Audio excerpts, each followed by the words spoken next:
मंगल प्रदोष व्रत कथा की कथा सुनाने के उपरांत सूत जी शौनक आदि ऋषियों से कहते हैं कि अब मैं बुद्ध त्रयोदशी प्रदोष की कथा का वर्णन करता हूँ। आप सभी ध्यानपूर्वक श्रवण करें। प्राचीन काल में किसी ग्राम में एक पुरुष निवास करता था। कुछ समय पूर्व ही उसका विवाह संस्कार संपन्न हुआ था। विवाह उपरांत कुछ दिनों के पश्चात वह पुरुष गौने के लिए अपनी पत्नी को लेने ससुराल पहुंचा। वह बुधवार के दिन पत्नी को विदा कराने पहुंचा। उसके सास ससुर साले सालियों आदि अन्य संबंधियों ने उसे कहा कि बुधवार के दिन पत्नी को विदा करके ले जाना अशुभ माना जाता है, किंतु उस दामाद ने सास से कहा कि ऐसा कुछ नहीं होता, यह सब अंधविश्वास है।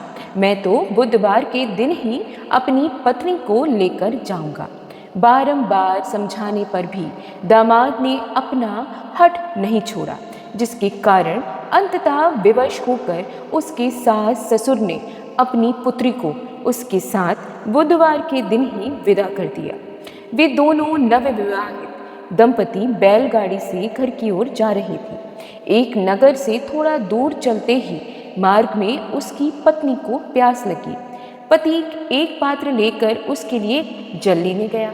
वह जब लौटकर आया तो उसने देखा कि एक अज्ञात व्यक्ति उसकी पत्नी के लिए लोटे में जल लेकर आया है तथा उसकी पत्नी उसका पान कर उस व्यक्ति के साथ हाथ से विनोद कर रही है।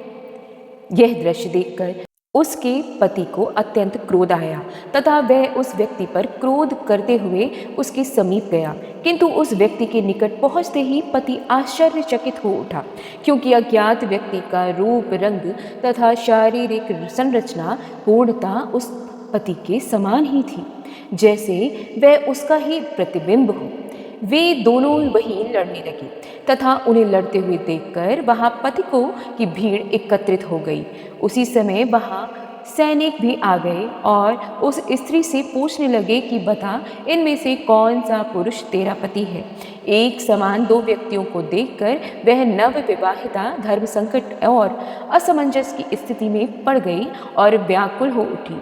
मार्ग के मध्य में अपनी पत्नी को इस प्रकार इस स्थिति में वह पुरुष जब देखता है तो वो और भी ज़्यादा व्यथित हो जाता है और मन ही मन भगवान शिव से प्रार्थना करने लगता है कि हे महादेव, आप मेरी और मेरी नवविवाहित वधू की रक्षा करें। मैंने बुधवार के दिन ही अपनी पत्नी को विदा कराकर अनुचित कार्य किया है।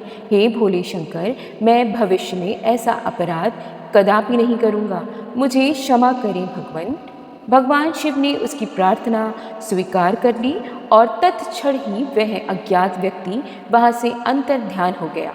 तदुपरांत वह पति अपनी नववधू को लेकर सकुशल अपने घर पहुँच गया और उसी घटनाक्रम के पश्चात पति पत्नी दोनों विधि विधान से श्रद्धापूर्वक बुधवार प्रदोष के व्रत का पालन करने लगे।